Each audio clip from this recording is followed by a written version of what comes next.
And we're kicking off with NXT, as Cody Rhodes kicked off last night's show with the loudest crowd we've ever heard in the PC, and two major announcements. Amidst the ongoing NXT Women's Breakout Tournament, Cody revealed the return of the Men's Breakout Tournament after last taking place in 2021. Cody also informed the fans that they can anticipate the return of the Dusty Rhodes Tag Team Classic, which was created to honor his father Dusty after his death in 2015. Previous winners of the Classic include the Creed brothers, who won last year, the Undisputed Era, who emerged triumphant in 2018, and the duo of Samoa Joe and Finn Balor, who won in 2015. In 2021, Dakota Kai and Raquel Rodriguez won the first ever Women's Dusty Classic, becoming the inaugural NXT Women's Tag Team Champs in the process, while Io Sky and Alba Fire won last year. It's unclear when these tournaments will begin, and whether it'll be this year or next year, but Cody Rhodes had even more news in store as he revealed he'd be the GM for the rest of the show. NXT champion Ilja Dragunov arrived and showed respect for Cody, while Dominik Mysterio and Rhea Ripley were their usual arrogant selves and demanded a match with the Mad Dragon. Shout out to the crowd who chanted happy birthday to Dragunov without the champ even having to say it was his birthday, a sign of the connection the NXT faithful have with the talent. Rhodes announced the NXT Championship match and threw in LA Knight as the guest referee, though it was at times hard to hear him over the fans booing Dominik, with Dominik talking through it to avoid going over the allotted time. NXT has rarely held a show that's felt so big, and Cody brought a larger-than-life presence to the show and played off Dragunov very well. Sure, the tournament announcements were hardly groundbreaking, as both had been expected, but the surprise NXT title match made up for that. While it's usually better to start with action, especially with no commercials for the first 30 minutes, this segment sold the importance of the night and set the tone for what was to come. Up next, fans got our first match of the night as Asuka returned to NXT to face off against Roxanne Perez. Before the match begun, however, Shotzi arrived with her tank and joined commentary, where she revealed that she and her fellow ghost hunter Scarlett will be hosting Halloween Havoc Night 1. Perez held her own with Asuka and scored several near falls over the Empress, but Asuka proved to be as dangerous as ever with a brutal combo of strikes and kicks.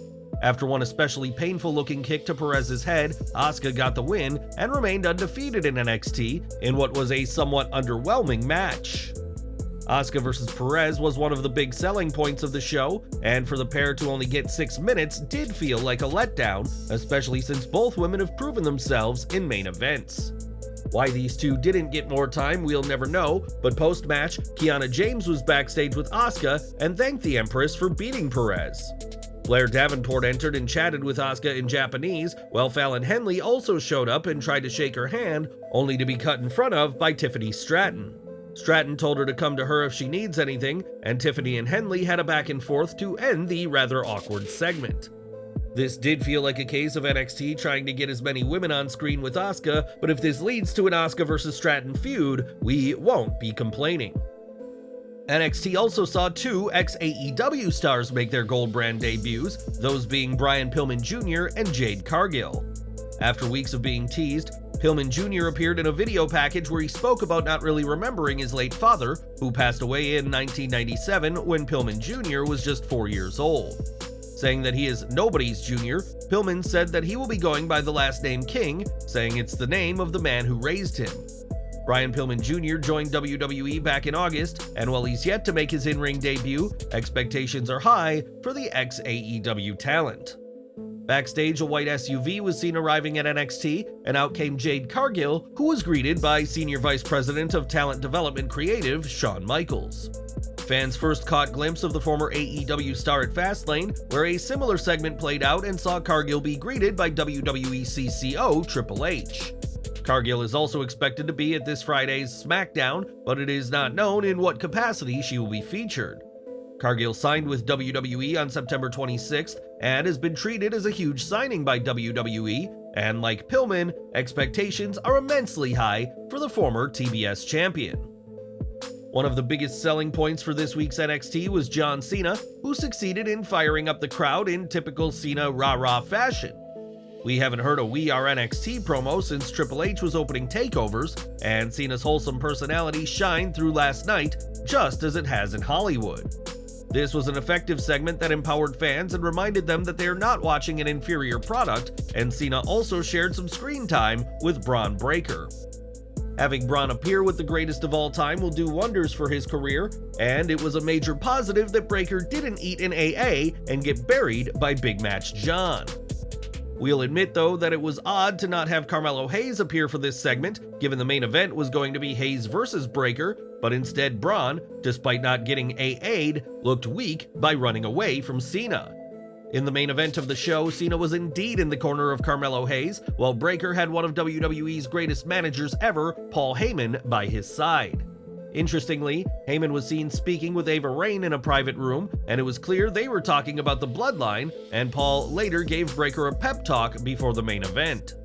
This match had a big fight feel, but seemed like a step back from their last two matches, both of which headlined premium live events rather than an episode of TV. A stacked episode of TV, but still an episode of TV.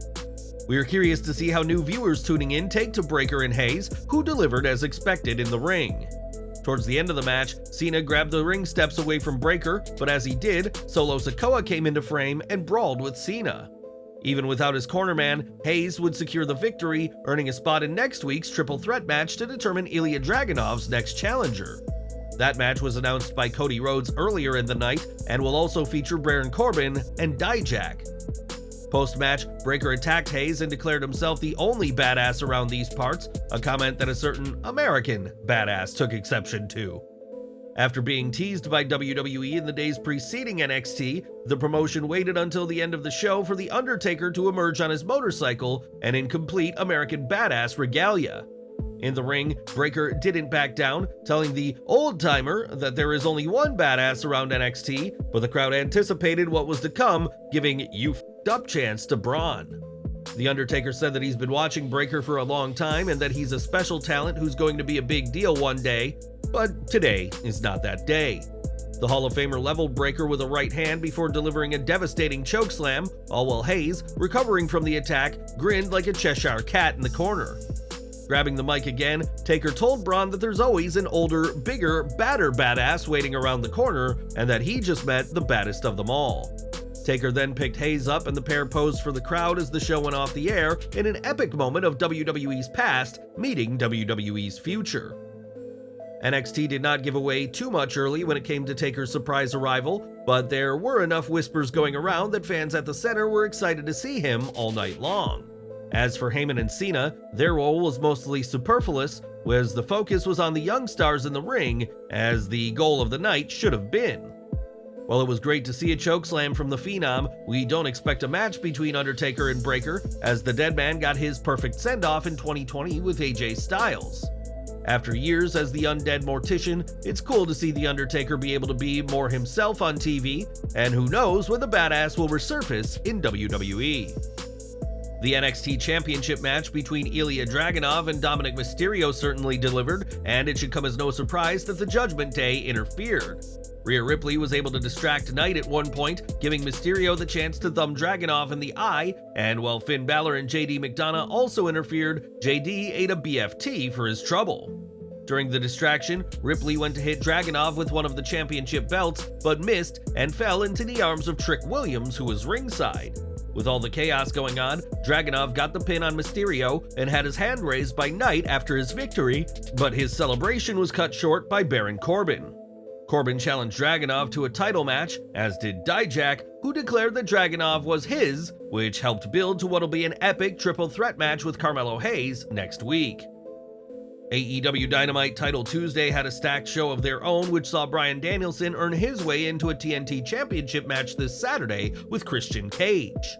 On Dynamite, Danielson kicked off the show with an action-packed opener with Swerve Strickland, who tried to use Prince Nana's crown to get the win, only to be blocked by Hangman Adam Page. This distraction allowed Danielson to hit the Busaiku knee for the win on Strickland, who despite losing, continued to prove himself as a main event level talent. The highlight of the match saw Strickland hit a 450, only for Danielson to counter with the knees in a perfectly executed spot, with Swerve selling exceptionally. Danielson is one of the best wrestlers of all time, and Swerve never once looked like he was outmatched or outclassed as Strickland rose to the occasion, something we've seen a lot of as of late. Dynamite was headlined by the much-anticipated in-ring debut of Adam Copeland, who faced off with Christian Cage's right hand of destruction, Luchasaurus. Pre-match, Cage talked trash about his ex-best friend and even mentioned Copeland's wife and fellow Hall of Famer, Beth Phoenix. Cage said that Phoenix needs to put some clean sheets on the bed because her family's new father is coming home after Luchasaurus destroys Copeland, but that proved easier said than done. Another physical bout on a night full of them, Copeland was overwhelmed by the size and strength of Luchasaurus, but Copeland fought back, even hitting a running spear off the apron and the steel steps to his opponent. The finish saw the former Edge use some underhanded tactics as he hit Luchasaurus with the TNT title before tossing the gold back to Christian, leaving Luchasaurus accusing Cage of striking him. This gave Copeland the distraction he needed to hit the spear and get the win, but the Canadian was attacked post-match by Nick Wayne. Bryan Danielson would make the save, but he and Copeland were quickly outmatched by the heels, and it wasn't long before the Blackpool Combat Club and then the Gates of Agony with Swerve Strickland joined the brawl. Hangman Page emerged to brawl with Swerve, and the show closed with Cage tapping out in Danielson's label lock, building towards their TNT title match on this Saturday's Collision. Now, Jon Moxley was supposed to challenge Rey Fenix for the international title on Dynamite, but Moxley wasn't medically cleared and therefore replaced by Orange Cassidy. The longer the match went, the more clear it was that Fenix was dealing with compound injuries, and Cassidy would end up hitting the Orange Punch into the mousetrap to regain the title. Post-match, Penta El Cero Miedo came down to check on his brother, while best friends, Rocky Romero and Hook, came down to celebrate with Orange Cassidy, and we'll have to see when Jon Moxley will get his title shot. Ahead of NXT vs Dynamite, Tony Khan tried to rally support on social media, but when one fan made it clear he wouldn't be watching, Khan fired back with a gif stating, "Who gives a f?" This comment raised some eyebrows, and when a fan said that AEW's fan base would be outraged if Vince McMahon acted this way, Khan had another rebuttal. Khan said that if McMahon acted this way, it'd hardly be the worst of his alleged misdeeds, referencing the allegations against the TKO chairman that led to his retirement in 2022. Khan was certainly holding nothing back in his efforts to attract viewers to Dynamite, as that show, as well as NXT, both planned 10-minute extensions at the end, as well as starting with a half-hour free of commercials. On the Dan Le Batard show, though, Khan said that Dynamite could go commercial-free over the first half an hour, and he would have the power to do this if he wanted.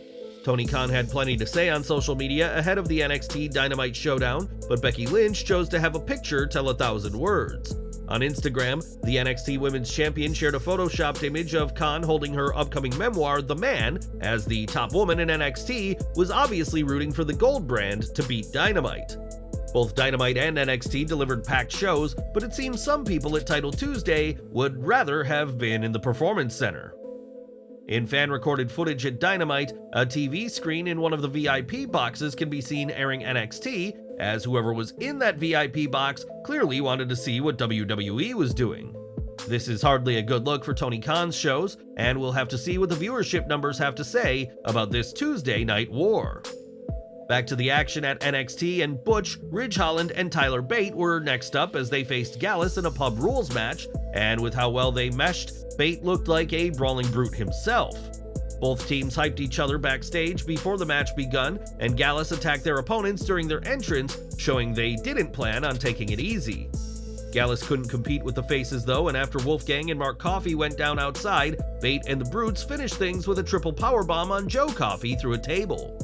The brawl was pure chaos and highlighted by moments of sequenced offense in the ring, and the only misstep was that NXT could have put this in the commercial-free first half-hour time slot. WWE has a great opportunity to bring Bate to the main roster with the Brutes, as the big strong boy has waited too long to receive a move out of NXT. Then you factor in his history with Butch, which dates back to their respective starts in WWE, and he arguably has chemistry with the Bruiserweight that even Sheamus and Ridge Holland can't match. As for Gallus, losing another big match sends them further down the card, and the group may need to leave NXT just to regain some credibility, and are also ready for a bigger spotlight. Whether this happens or not anytime soon, we'll have to see, but with Gallus taking loss after loss, it's getting harder to consider the faction as a threat. The NXT Women's Breakout Tournament continued in full swing this week, with Lola Vice defeating Dani Palmer to advance to the semifinals. The crowd were firmly behind Vice, with a "Lola's gonna kill you" chant in the PC, as she remains a favorite among many to win the whole thing. The tournament will continue next week, which will also feature a bada bing bada boom battle royal to determine the next challengers for NXT Tag Champs Tony D'Angelo and Stax Lorenzo. Lyra Valkyria will also face Tegan Nox on next week's show, so there will be plenty to tune into after this week's stacked show. So that was NXT, and while this week's show isn't sustainable, it could be the push to get the gold brand some lasting attention. Cody Rhodes and John Cena put over the gold brand in a big way that should resonate with casual fans, while the Match of the Night award would go to Dragunov vs. Mysterio, both NXT regulars. Dragunov proved why he's the top guy on a card that included solid matches such as Hayes vs. Breaker and the Pub Rules 6-man match. While the show was outside influence heavy, the show's focus was on the future stories of NXT going into Halloween Havoc, and the goal was to deliver a memorable night and bring in new viewers. We'll have to wait for the final numbers to see if that was a success, but it's clear NXT had a great night by its own standards. Fan-recorded footage outside the Performance Center showed the enormous queue of people eager to get in, so it's clear that there was certainly an interest in the show. If NXT, a brand clearly on the rise, can keep this momentum going, the WWE could have a true third brand for the future that can create lasting stars for the next generation. On this week's Raw, Shinsuke Nakamura used a GTS on Ricochet, in what many saw as another clue by WWE that CM Punk would be returning soon. While many saw it as a nod to Punk, a source who spoke to Ringside News didn't agree with the notion, saying, "Maybe no one gives a shit how it's taken and it's just letting Nakamura be a heel." The news added that the move is originally from Japan, which is true, as Kenta used the move first, but it's obvious WWE fans would connect the move to Punk, given he used it in the company. Sean Ross Sapp of Fightful Select reports that WWE have been told that the company is not working on a CM Punk return as of now, and the comments on TV that some have taken as nods to Punk are mere coincidence. It was also reported that WWE doesn't want unrealistic expectations for Survivor Series, as CM Punk will not be there, and he is not needed for the event either.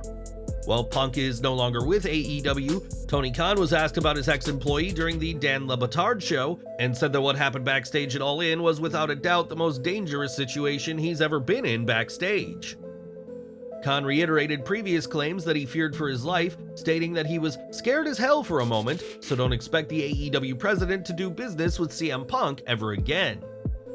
More from Title Tuesday, as the show saw Hikaru Shida become a record-breaking 3-time AEW Women's World Champion by beating Saraya.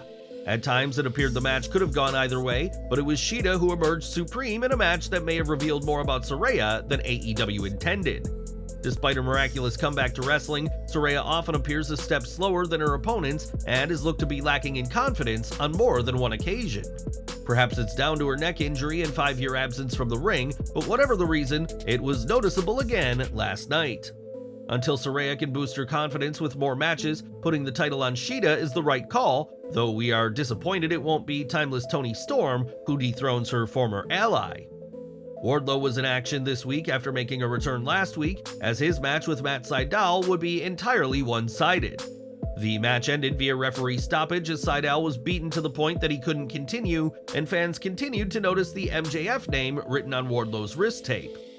After this, Switchblade Jay White defeated Hangman Page as the Bullet Club Gold member continues to build momentum to his AEW World title match at Full Gear. Powerhouse Hobbs faced Chris Jericho on Dynamite, and with Don Callis in his corner, there was seemingly no stopping the Powerhouse. Hobbs obliterated the first ever WWE Undisputed Champion and first ever AEW World Champion, squashing Jericho in the most one-sided match we've seen from the Canadian. Tony Khan is trying to reheat Hobbs after months of questionable booking, and this strategy worked, even if the match was different from what many expected. Jericho selflessly did what was right for business, putting over Hobbs stronger than anyone to this point, likely understanding that he is only as strong as the opponents he has to work with. This was a great showcase for Hobbs, and kudos to Jericho for going with a result that made clear who the better man was on the night. Prior to Title Tuesday, Tony Khan announced a 30-minute buy-in show free on YouTube, which saw Eddie Kingston retain the NJPW Strong Openweight title and ROH World title over Minoru Suzuki. Fans were also treated to another package featuring Adam Cole, Roderick Strong, and the Kingdom, in which Strong said that he needs Cole to cut his grass, despite Cole being injured. The segment was fine, but not as good as what we've seen with MJF and Cole, so we hope to see the ROH World Tag Team Champions reunited soon enough. It was also announced that MJF will have to defend his Dynamite Diamond ring soon enough, as next week's Dynamite will feature a Dynamite Diamond Battle Royal. No competitors were announced for the match, but fans will soon find out who hopes to take the coveted ring from the finger of the AEW World Champion. This week's AEW Dynamite was really a show of two halves, with the first hour ranking among the best episode of Dynamite in recent memory, but the second half dragging things down. Danielson vs. Strickland was great, and Cassidy vs. Phoenix delivered despite not being the match fans were expecting to see. The second hour, though, lacked the quality of the first, with Copeland vs. Luchasaurus being okay enough, while Shida and Saraya worked with what they had. The Wardlow appearance was hardly needed, and perhaps the biggest criticism is that when going head-to-head with a stacked NXT, Dynamite felt like a show in which little of importance happened. Unlike NXT, Dynamite was a show that stayed the course with its usual roster, but didn't do it abundance to attract fans to tune in next week, in perhaps the biggest missed opportunity of the night. But what did you make of this week's Dynamite? What were your highlights, and do you think it was NXT or Dynamite who emerged victorious in the Tuesday Night War? Let us know your thoughts in the comments. More from AEW, as fans have not seen Jack Perry since All In, but the former FTW champion could be returning soon. PW Insider Elite reports that the belief in AEW is that Perry is no longer suspended, and AEW is waiting for the right time to bring him back. Some have said that the longer Perry is away, the more distance it creates between himself and CM Punk, so it remains to be seen when he'll be back on our screens. And we're ending today with Velveteen Dream, as it's been reported by others that he had recently visited the WWE Performance Center, but when Fightful asked a dozen sources, they were told that there's been no sighting of the controversial ex-superstar. A higher-up made it clear that WWE has zero interest in rehiring Dream, and something shocking would have to happen for WWE to consider bringing him back, so don't expect him on WWE TV.